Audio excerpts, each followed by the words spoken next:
Memanjangkan bacaan alif yang terdapat pada pangkal lafaz Allah berarti menambahkan kata tanya berupa hamzah istifham namanya. A itu artinya apakah. Sehingga lafaz tersebut berarti apakah Allah. Kalau digabung Allahu Akbar itu artinya apakah Allah Maha Besar. Kemudian berikutnya memanjangkan huruf ba pada lafal akbar sehingga menjadi akbar. Allahu Akbar, ya kan? Barnya dipanjang. Sedangkan asyhadu berarti saya kurang tidur atau saya tak bisa tidur. Jika ada muazin asyhadu an la ilaha illallah, itu cara menjawabnya bawa bel tidur. Kadang-kadang lucu dengannya. Qad qamati shalah, qad qamati shalah. Pernah dengar kayak gitu? Mati shalah.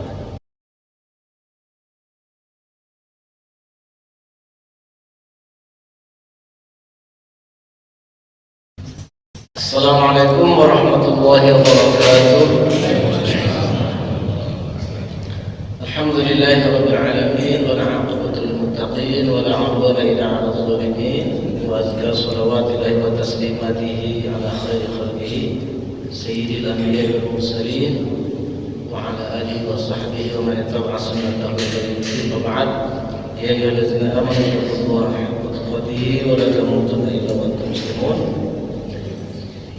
Hormati Tuan Senat pengurus terutama Muslim Majirin, imam kita, ulama jadi partai tokoh masyarakat, ibu-ibu, bapak serta hadirat, rahimani wa rahimakumullah. Alhamdulillahirabbil alamin. Kembali kita menyampaikan syukur kepada Allah yang tidak pernah berhenti mengucurkan rahmat karunia kepada kita semua. Alhamdulillah pagi ini kita bisa dengan mudah bangun, bergerak, mengangkat kaki, mengangkat tangan menuju rumah Allah ini, menunaikan sholat subuh secara berjamaah, kemudian menuju untuk majelis ilmu. Semoga kita lakukan mendapat ridho dari Allah, kita diberi keistiqomahan, melakukan ketaatan kepadanya sampai akhir hayat, dan kita berpisah dengan ini dalam keadaan husnul khatimah. Bapak Ibu bahagia, pagi ini saya ingin menyampaikan materi tentang kesalahan-kesalahan aspek kebahasaan dalam penunaian ibadah, yaitu azan, qomat, sholat, zikir, doa, sholawat, zikir tarawih, takbir, khutbah, dan lain-lain. Ini hasil penelitian saya, datanya dari seluruh kabupaten kota Riau,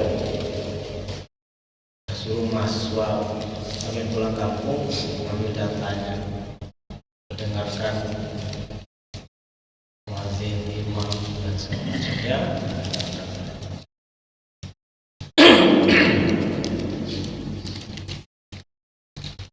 Bapak yang berbahagia,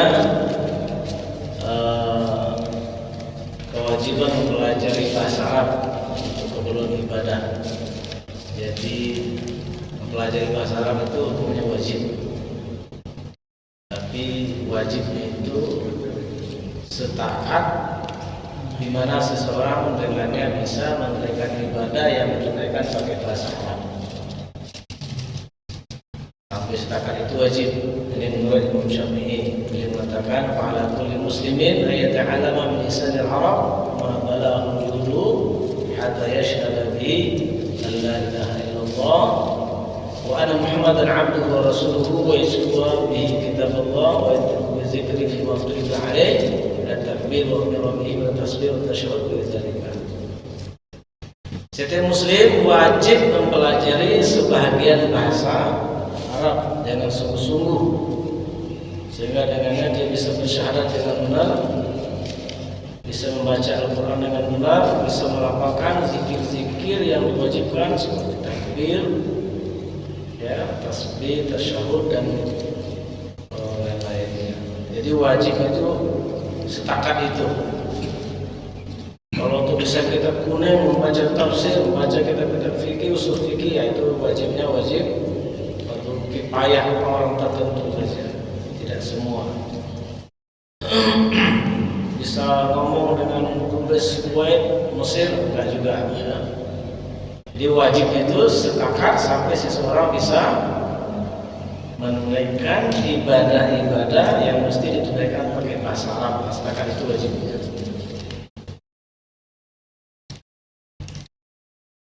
Apa yang berbahagia?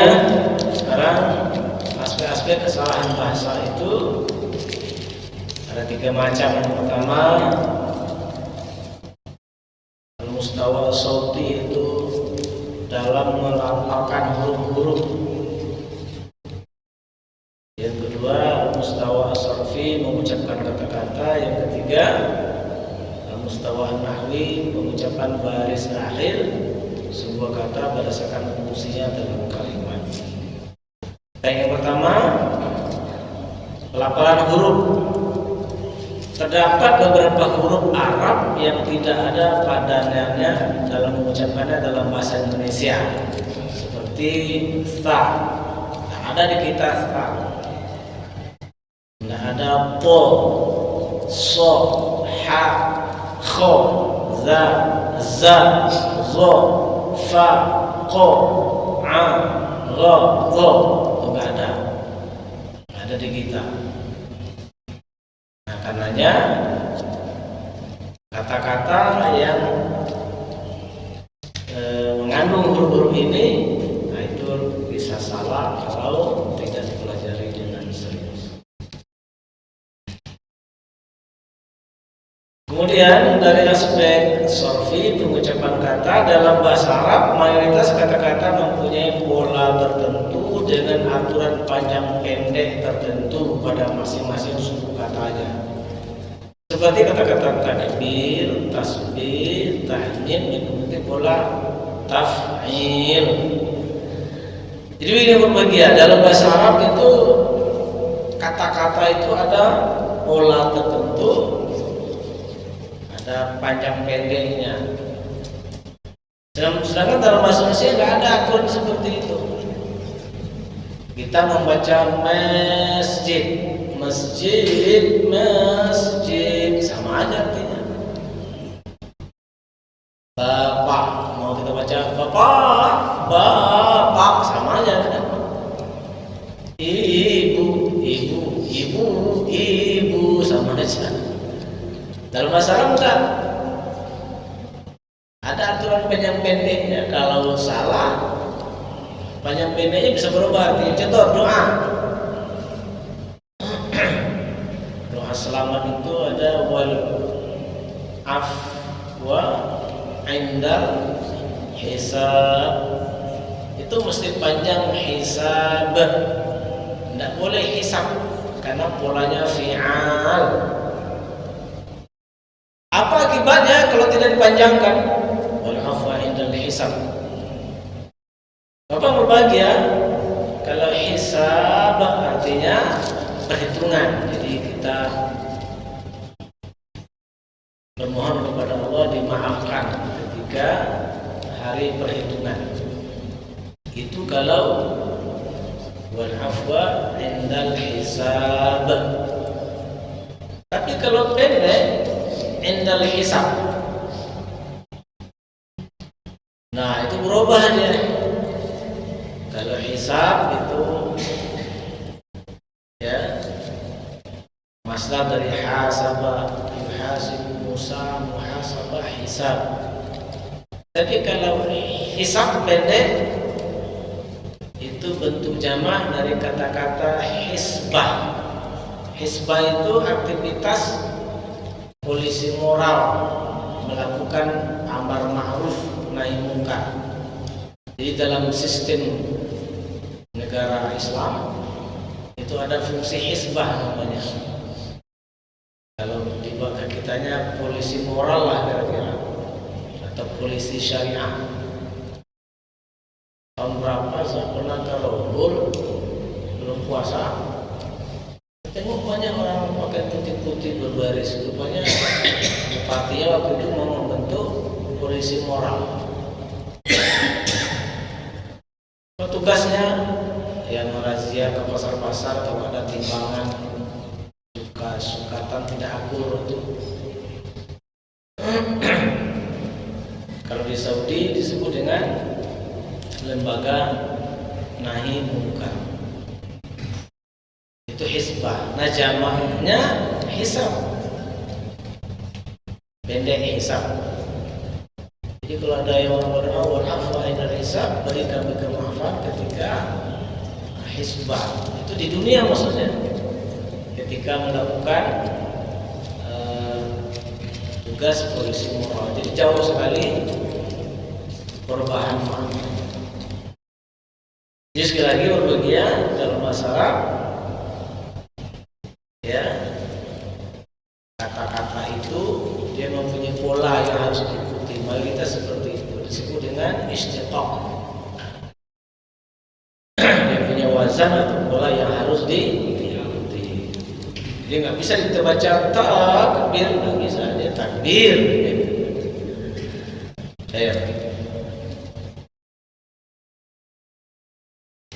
Nah, kemudian pengucapan baris akhir aspek nahwu disebut dengan ilmu nahwu dalam pesantren. Pengucapan baris akhir sebuah kata berdasarkan fungsinya dalam kalimat. Baris akhir sebuah kata dalam bahasa Arab ditentukan oleh kedudukan kata itu dalam kalimat. Sebagai contoh kata-kata masjid, apakah dibaca masjidun, masjidan, masjidin? Itu tergantung dari apa fungsi kata itu di dalam kalimat. Kita kan tidak ada masjid, tidak ada di dunia. Ya. Sebagai contoh, kalau dia sebagai subjek maka dibaca dhamma, namanya al-masjidu kabiru. Kalau dia sebagai objek maka dibaca fathah, banaina masjidan.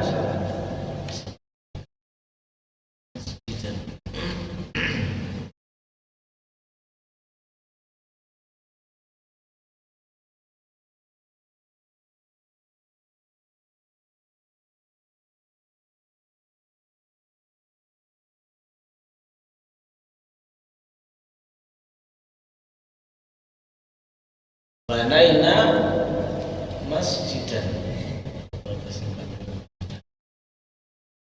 Kalau dia didahului oleh huruf jar, min, ila, an, ala, fi, ruba, kaflam, itu namanya huruf jar. Kalau didahului oleh huruf itu maka dia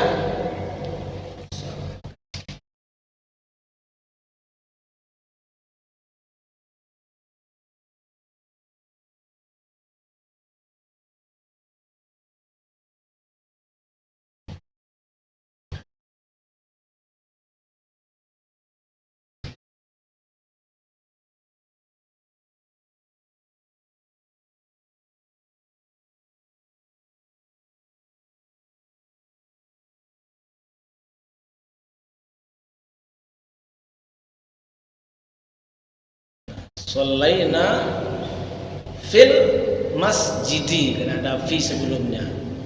Jadi bisa masjidu, bisa masjidah, bisa masjidi. Tergantung dari apa fungsi kata masjid itu di dalam di dalam kalimat. Nah, begitu dalam bahasa Arab. Abun artinya ayah, bisa abun, bisa aban, bisa abin. Haza abun. Kalau ra'aitu aban, marartu bi abin. Sedangkan dalam bahasa Indonesia kedudukan sebuah kata tidak mempengaruhi pengucapan huruf akhirnya maksudnya. Seperti kata masjid tetap dibaca masjid, baik dia sebagai objek, sebagai subjek maupun didahului oleh kata lain. Oke, bahagia. Itu 3 aspek yang biasanya terjadi kesalahan di dalam bahasa.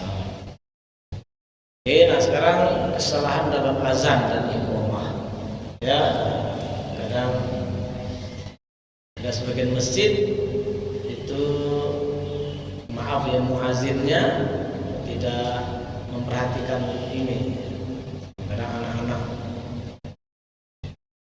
Baik.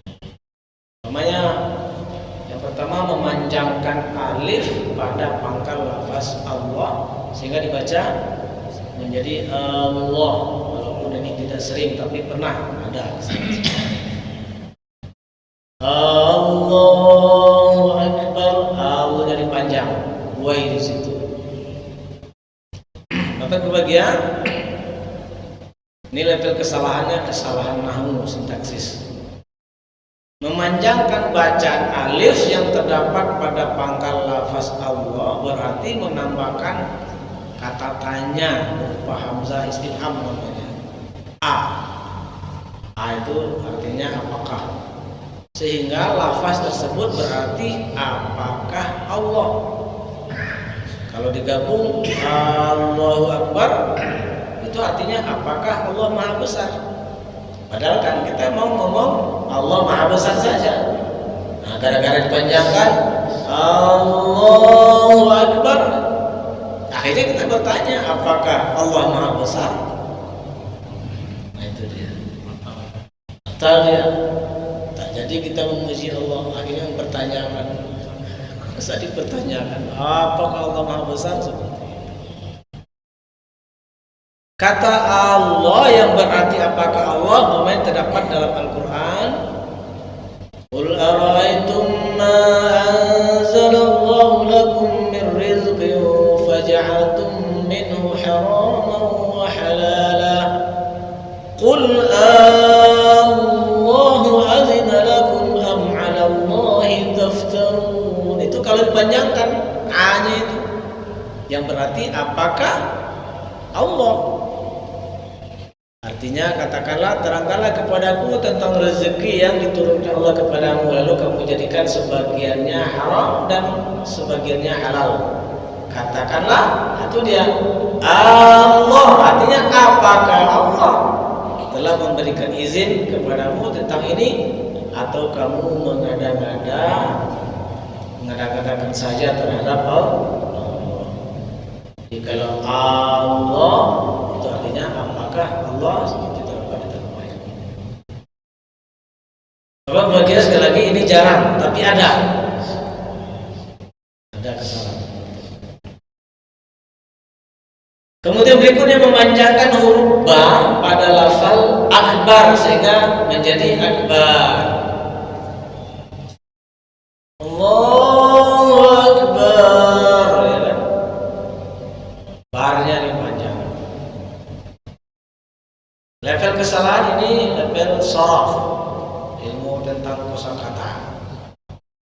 Kata akbar bentuk katanya adalah isim tafdil, kata menunjukkan lebih, polanya adalah af'al. Jadi kata yang menunjukkan lebih itu polanya af'al, umpamanya lebih besar akbar, lebih kecil asghar, lebih panjang atwal, lebih pendek aqsar, lebih agung a'zam. Seperti itu. Ya. Jadi polanya af'al, tidak panjang, bukan af'al tetapi af'al.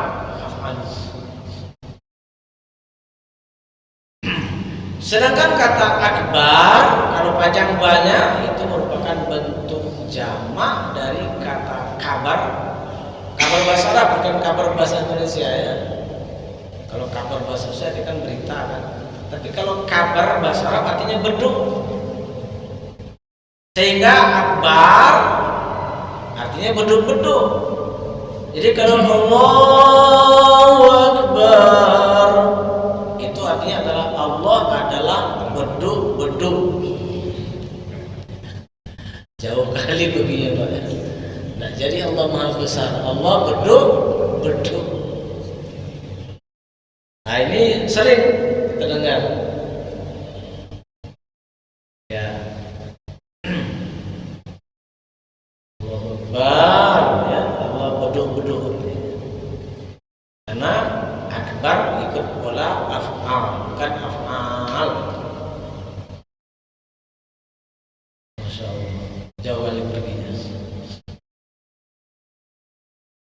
Kemudian merubah huruf shin menjadi sin pada kata asyhadu sehingga menjadi ashadu. Harusnya asyhadu. Oh, ini kalau di kampung dulu itu sin godang tuh. Cara melatihnya, tesnya itu mengusir ayam. Jadi pagi-pagi mak jemur padi di halaman, itu ada musuh ayam atau burung balang itu banyak kampung itu kecil, jemur padi di halaman rumah itu banyak balang datang. Nah, itu kalau diusir, kalau pergi ayamnya tidak tepat, depannya bilang syashi shumbash, terus itu belum tepat, ayamnya tak lari. Ya, level kesalahan ini dalam pelafalan huruf. Harusnya asyhadu menjadi ashadu. Perubahan huruf shin menjadi sin pada kata asyhadu menyebabkan perubahan arti. Kata asyhadu itu kalau bentuk katanya fi'il mudhari, bentuk kata kerja masa sekarang akan datang yang berarti saya bersaksi. Sedangkan asyhadu berarti saya kurang tidur atau saya tak bisa tidur. Jadi kalau ada muazin asyhadu an la ilaha illallah, itu cara menjawabnya bawa bel tidur. Nah, boleh loloyong, ya kan? Jadi kalau sembarangan gitu deh Pak. Ya, saya tak bisa tidur hati asyhadu. Ada lagi yang asadu. Asadu udah jelas apa ya asadu. Kalau asadu itu artinya singa. Asadu artinya singa. Asadu. Baik. Jadi yang benar adalah asyhadu, bukan ashadu. Asyhadu. Harus dilatih para muazzin. Kemudian memanjangkan huruf H yang terdapat pada kata asyhadu sehingga menjadi asyhadu. Ini anak-anak muda nih gara-gara irama Syekh Musyahir Rasyid. Asyhadu an la ilaha illallah. Lagu rancak tapi salah. Asyhadu. Ini banyak sering saya dengar. Masuk ada sebuah musola tak jauh dari rumah itu. Tiap hari sakit di ngono.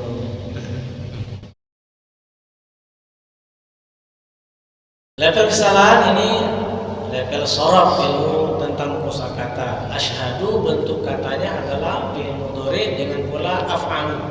Af'alu, enggak ada yang banyak. Yang berarti saya bersaksi. Asal katanya syahidah, ya syahadu. Dari mana datang asyhadu? Ada tasrif namanya, perubahan katanya. Ya syahadu, ya syahadani, ya syahaduna, tasyhadu, tasyhadani, ya syahaduna, tasyhadu, tasyhadani, tasyhaduna, tasyhadina, tasyhadani, tasyhadna. Asyhadu, saya bersaksi. Nasyhadu, kami bersaksi. Nah, kalau dipanjangkan asyhadu, gimana jadinya? Sedangkan asyhadu itu bentuk katanya adalah jamak taksir, jamak tidak beraturan dari kata syahid. Syahid yang berarti saksi. Kalau jamak beraturannya syahiduna, syahidun. Jamak tidak beraturannya asyhad. Jadi kata asyhadu berarti saksi, para saksi artinya. Padahal harusnya saya bersaksi. Tapi kalau asyhadu artinya para saksi.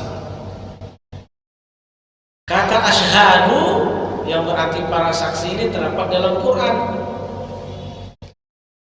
Inna lanansuru rusulana wallazina amanu fil hayatid dunya wa yawma yaqumul ashhad. Apa asyhad? Apa arti asyhad di sini? Sesungguhnya kami akan menolong rasul-rasul kami dan orang-orang yang beriman dalam kehidupan dunia dan hari tampilnya para saksi. Itu maksud di akhirat. Jadi kalau asyhadu para saksi artinya. Bukan lagi saya bersaksi, tapi para saksi.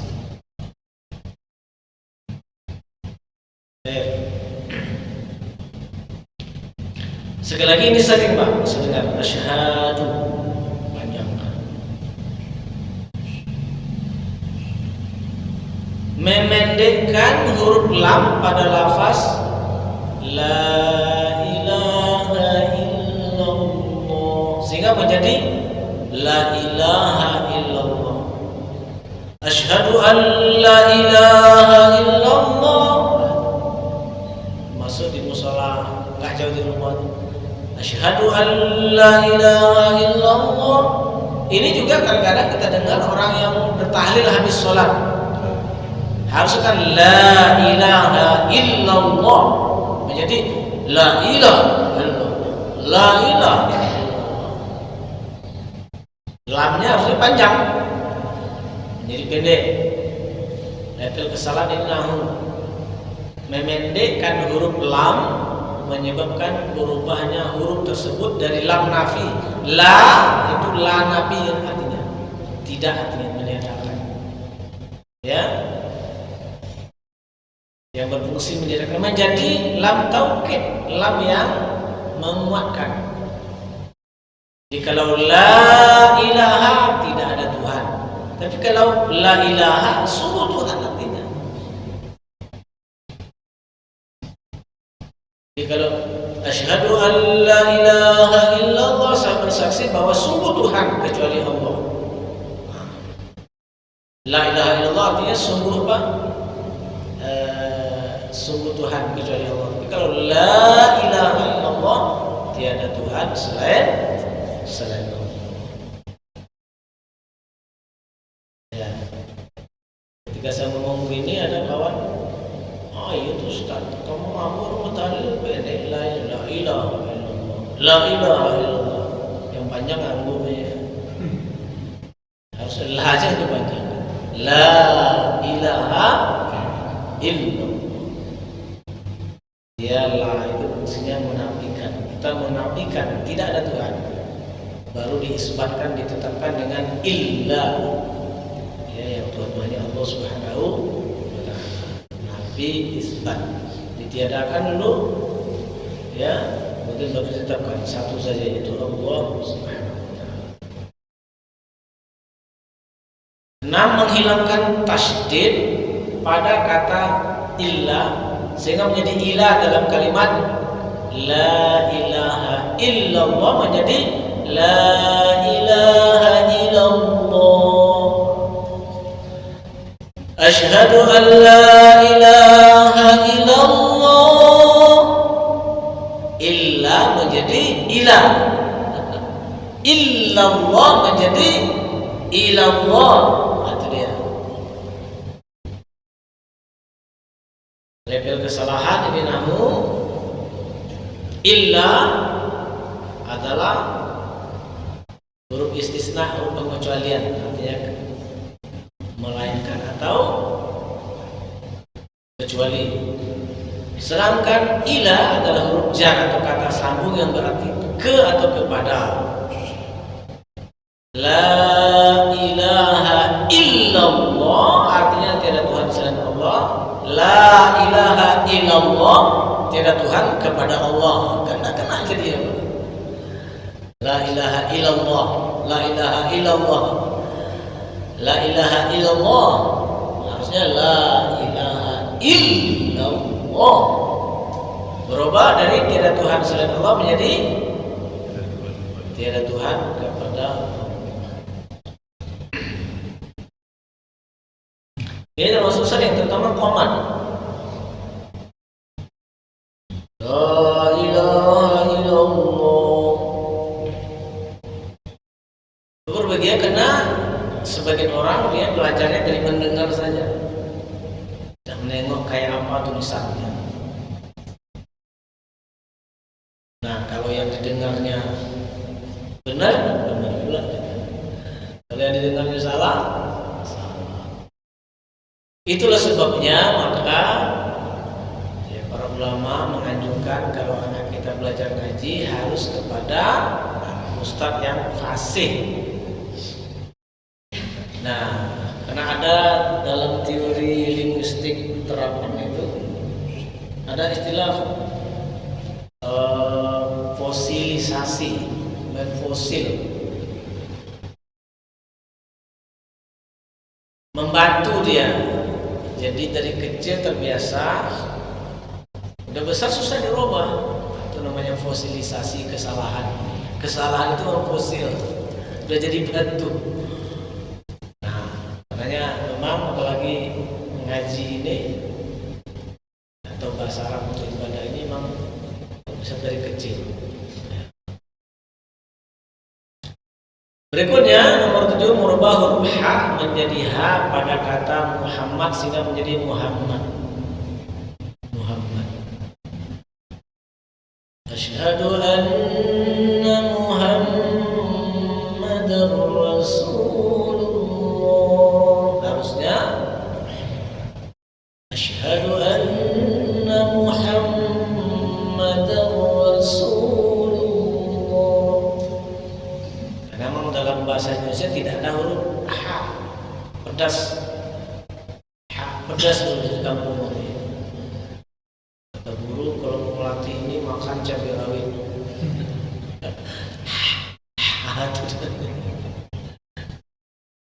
Ya. Dalam bahasa Indonesia kan nggak ada H, yang ada H. Hutan, hantu, harimau, aja kan. Ada hutan, nggak ada harimau, nggak ada. Bahasa Arab ada ya. Baik, nah nanti dia merembet-rembet ke Fatihah nanti ya. Alhamdulillahirabbil alamin arrahmanir rahim. Label kesalahan sauti atau pelafalan huruf. Kata Muhammad isim maf'ul dari fi'il hamada, akar katanya hamida. Hamida artinya memuji. Muhammad artinya yang terpuji. Jadi Nabi Muhammad itu artinya yang terpuji atau yang dipuji. Sedangkan kalau Muhammad akar katanya hamida yang berarti lemah, beku atau penyakit.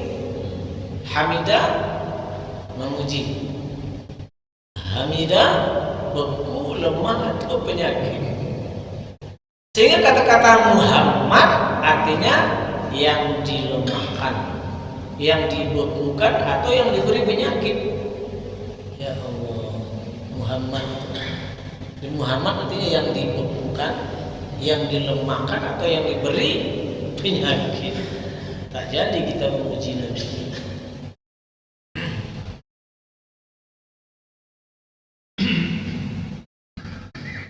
Muhammad ini harus berlatih betul.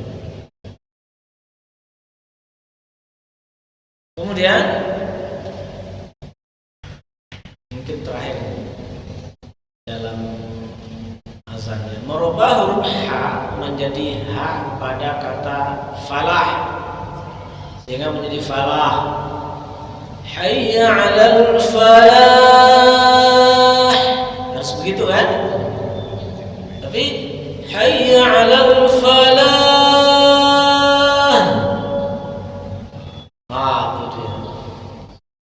kesalahannya ke sauti atau pelafalan. Kata al-falah berarti berasal dari falah yang berarti sukses atau kemenangan. Hayya 'alal falah, mari menuju kemenangan. Sedangkan kata-kata falah artinya adalah padang tandus yang luas. Hayya 'alal falah. Gimana cara jawabnya, Pak? Nyari capung. Padang tandus yang luas arti falah. Falah sukses.